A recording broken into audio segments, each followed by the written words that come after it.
Vamos começar afirmando que metade da prova é dedicada a dois assuntos que os alunos conhecem no terceiro ano.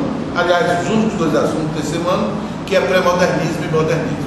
A outra metade da prova é dedicada à literatura do século XIX até o século XII, da literatura portuguesa do século XII, na época das cantigas de amor de amigo de Scarne Matuzer, e até, evidentemente, a literatura simbolista do final do século XIX.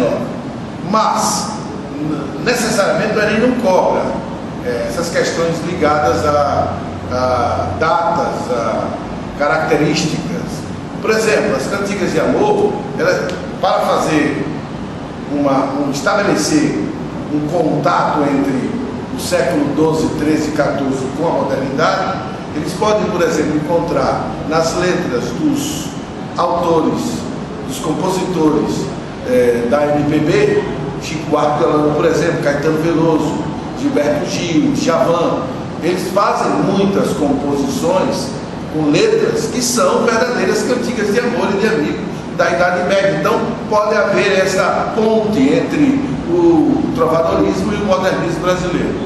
No mais, Camões, por exemplo, os Lusíadas, é fundamental prestar atenção que pode o Enem trabalhar em cima desta questão dos Lusíadas, inclusive da estrutura, das epopeias, fazer uma ligação entre Troia, por exemplo, a Divina Comédia de Dante com os Lusíadas de Camões, em termos de estrutura, em termos de conteúdo, a questão do herói que sempre vence nas epopeias, relacionado também à questão do Vasco da Gama, ou fazer isso para relacionar, evidentemente, as grandes navegações portuguesas. Também não está descartada a possibilidade de uma peça de Gil Vicente, do período humanista. Por exemplo, a farsa de Inês Pereira. É perfeitamente plausível que ela faça parte da prova do Enem, inclusive relacionando esse conteúdo da prova da peça de Inês Pereira, melhor dizendo, a Martins Pena, por exemplo, do romantismo, e o Alto da Compadecida de Areno Suassuna, que já é do modernismo. Também lembrem-se da literatura informativa e catequética, daqueles documentos, inclusive da Carta de Pero Vaz de Caminha, que é um documento que sempre está caindo. Também não se esqueçam da poesia do José de Anchieta, inclusive a poesia que era usada para a catequese dos índios. Também no período barroco é impossível não pensarmos em Gregório de Matos e nos sermões de Padre Antônio Vieira. Já no período romântico, já no período árcabe, nós teríamos uma obra que com certeza sempre está tendo acolhida nas provas do Enem, que é Maria de Ceu, Tomás Antônio Gonzaga. Mas eu não descartaria jamais os poemas de Cláudio Mona da Costa, Caramuru, Santa Rita Durão, que também foi construído como epopeia desse período, e também não descartaria o Uraguai de Basílio da Gama, que pode ser relacionado com um fato histórico da Guerra dos Povos das Sete Missões do Rio Grande do Sul. Do romantismo agora é possível falar além dos que você já conhece, do Álvares de Azevedo, do Gonçalves Dias e do Castro Alves.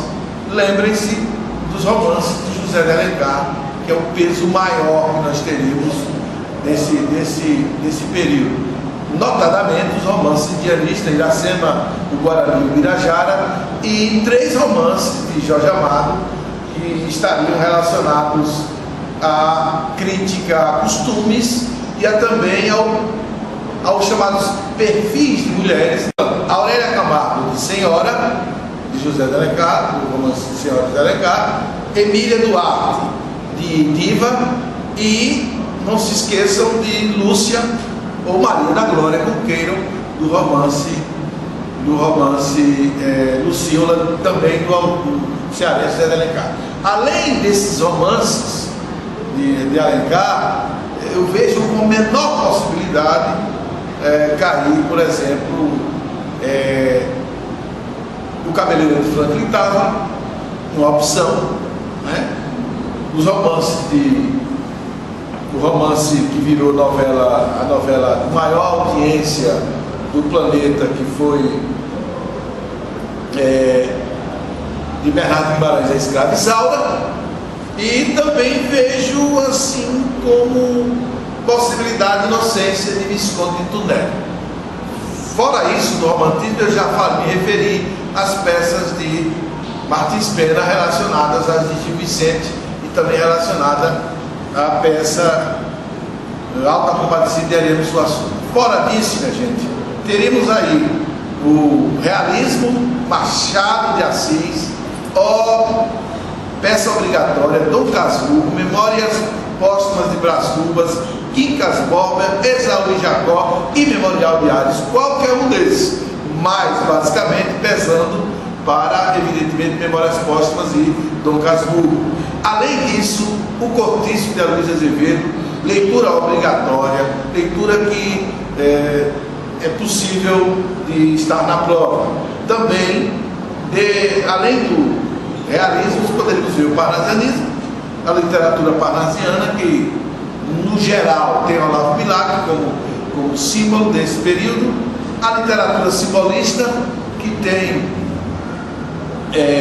aquela poesia de Cruz de Souza, aquela poesia densa, fechada, digamos assim, que valoriza a busca do êxtase, a busca das torres de marfim.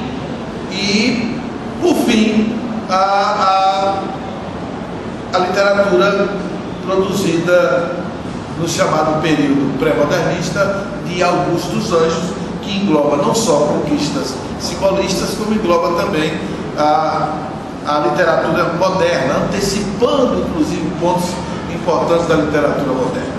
Fora isso aí, a literatura de Lima Barreto, Monteiro Lobato, e vocês sabem, o modernismo inteiro. É possível qualquer coisa do modernismo. Semana de Arte Moderna, vanguardas europeias, não se esqueçam das revistas.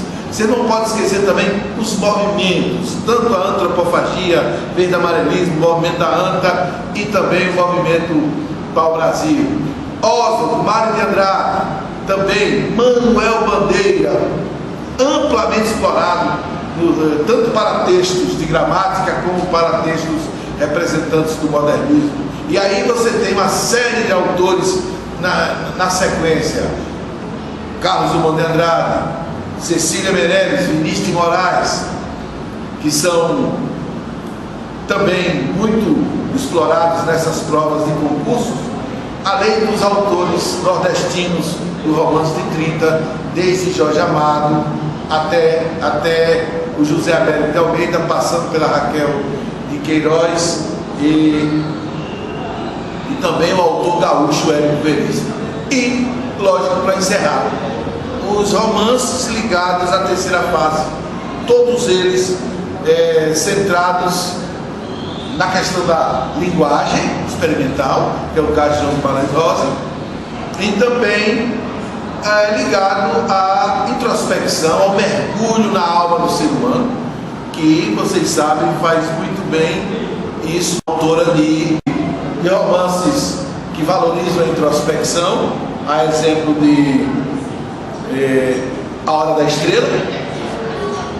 Da terceira fase do modernismo, que é a fase mais próxima da gente aqui, e tem dois autores que com certeza estarão nas páginas do Enem: João Cabral do Melo Neto, com a sua obra Morte e Vida Severina, e o nosso João Guimarães Rosa, principalmente, aí já é um assunto de português que pode ser explorado no João Guimarães Rosa, que é a questão da estrutura e formação das palavras, já que ele usa esse processo para escrever sua obra, caso da união do falar mineiro com o falar erudito, que acaba gerando esse dialeto roseano, que faz de Grande Sertão Veredas uma obra-prima.